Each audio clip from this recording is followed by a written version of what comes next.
Во вторник започнува летната школа за литература, уметност и култура, за која од страна на вработените во Националната установа Универзитетска библиотека Гоце Делчев се предвидени повеќе активности за 30-тината пријавени млади луѓе на претходно распишаниот конкурс.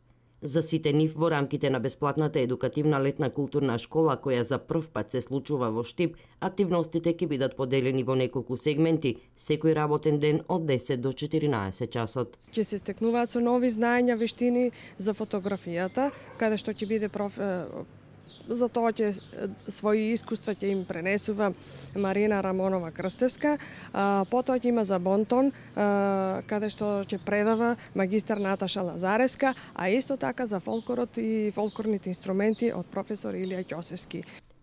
Освен ова, на летната школа за литература, уметност и култура предвидено е и да се запознаат со неопходното за односи со јавноста и новинарството.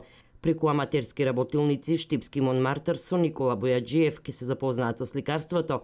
Со посета на театарот во Штип и во Скопје со Трајче Кацаров ќе се запознаат со драматургијата. Со Жаклина Ѓоргиева ќе се реализираат креативни работилници за изучување на религиските символи. Директорката на библиотеката, магистер Милена Ристова Михајловска, ќе им ги представи специфичните свадбени песни и обичаи од Штип и Штипско, а до музиката, односно основите на класичната музика и пијанизмот, ќе ги доближи Ангеле Михајловски со посета на Музичката академија. Исто така, секој ден по еден професор по странски јазик им ја представи странската литература со цел да се поттикнат младите кон читање.